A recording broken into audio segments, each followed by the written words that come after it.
باللہ من الشیطان الرجیم بسم اللہ الرحمن الرحیم۔ جزیرہ خضرہ کے زیر عنوان وہ سوالات جو زمانے غیبت میں انسان کے ذہن میں آ سکتے ہیں، ان میں سے سوال کہ حضرت بقیت اللہ المنتظر کب اور کہاں پیدا ہوئے۔ جناب حکیمہ خاتون جو امام محمد تقی علیہ السلام کی بیٹی اور امام علی نقی علیہ السلام کی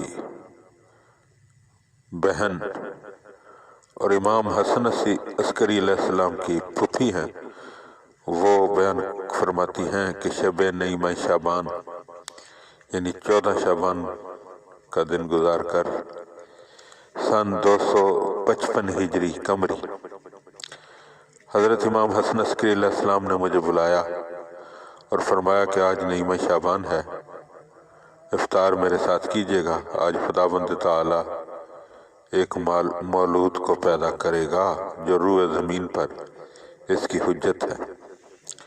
میں نے عرض کیا ان کی والدہ کون ہیں؟ فرمایا نرجس۔ میں حضرت نرجس سلام اللہ علیہ کی خدمت میں گئی، سلام کیا اور بیٹھ گئی۔ انہوں نے چاہا کہ شب خوابی کا لباس میں پہن لوں، میری جوتیاں اتاری اور مجھ سے کہنے لگی شہزادی شب بخیر۔ میں نے کہا میری اور میرے خاندان کی شہزادی آپ ہیں؟ فرمایا میں کہاں اور یہ مقام بزرگ کہاں؟ میں نے کہا جان عزیز آج رات خداوند تعالیٰ تم کو ایک لڑکا عنایت کرے گا جو سرور دو جہاں ہوگا۔ یہ سن کر شرم سے اپنا سر نیچے کر لیا اور ایک طرف جا کر بیٹھ گئی۔ میں نے نماز مغرب ادا کی، افطار کیا، پھر سو گئی، مگر مقدم ولی خدا کی منتظر رہی، مگر کوئی بات نہ ہوئی، یہاں تک کہ صبح کو نماز شب پڑھنے کے لیے اٹھی، دیکھا تو حضرت نرجس ابھی سو رہی اور ان میں ایسی کوئی کیفیت اور آثار نہیں ہے۔ نماز شب پڑھنے کے بعد تھوڑی دیر کے لیے میں سو گئی، مگر فوراً اٹھ بیٹھی۔ اب پھر دیکھا تو حضرت نرجس سو رہی ہیں۔ میں سوچنے لگی کہ امام نے آخر کس طرح فرما دیا کہ آج رات ان کے فرزند پیدا ہوں گے۔ ایک ساتھ امام حسن عسکری علیہ السلام کی آواز آئی، وہ فرما رہے تھے پھوپھی جان تعجب مت کیجئے کیونکہ میرے فرزند کے پیدا ہونے کا وقت نزدیک ہے۔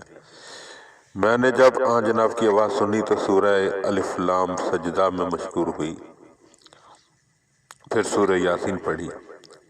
ایک ساتھ دیکھا حضرت نرجس نیند سے بیدار ہوئی اور مضطرب نظر آ رہی۔ میں ان کے قریب پاس گئی اور پوچھا کیا کیفیت ہے؟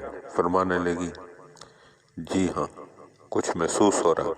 میں نے کہا اپنے دل کو مضبوط رکھو، یہ مولود وہی خوشخبری ہے جو آپ کو سنائی گئی۔ اس کے بعد ہم دونوں سو گئے۔ مجھے نیند آ گئی۔ جب اٹھی تو دیکھا کہ ایک بچہ اپنا چہرہ زمین پر رکھ کر خدا کو سجدہ کر رہا ہے۔ اس چاند کے ٹکڑے کو گود میں اٹھا لیا، دیکھا کہ دوسرے بچوں کی جیسی ساری آلودگیوں سے یہ بچہ پاک ہے۔ پھر حضرت حسن عسکری علیہ السلام نے اپنے کمرے سے آواز دی کہ پھوپھی جان میرے بچے کو میرے پاس لائیں۔ میں ان کو امام حسن عسکری علیہ السلام کے پاس لے گئی۔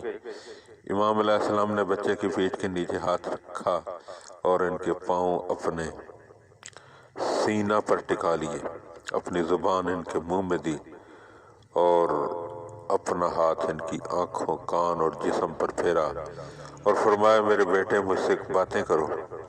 اس بچے نے زبان کھولی اور کہا لا الہ الا اللہ محمد الرسول اللہ۔ اس کے بعد امیر المومنین اور ائمہ اطہار پر صلوات اور سلام بھیجا اور جب اپنے والد کے نام پر پہنچے تو آنکھیں کھولی اور سلام کیے۔ اس کے بعد حضرت امام حسن عسکری علیہ السلام نے مجھ سے فرمایا پھوپھی جان ان کو والدہ کے پاس لے جائیں تاکہ ان کو بھی سلام کریں، پھر میرے پاس واپس لائیں۔ میں ان کو ان کی والدہ کے پاس لے گئی۔ انہوں نے آنکھیں کھولی اور اپنی والدہ کو سلام کیا۔ والدہ نے سلام کا جواب دیا اور بچے کو پھر مجھے واپس کر دیا۔ میں ان کو ان کے والد کے پاس لے گئی اور ان کی تحویل میں دے دیا۔ اللہم صلی علی محمد و آل محمد وعجل فرج آل محمد۔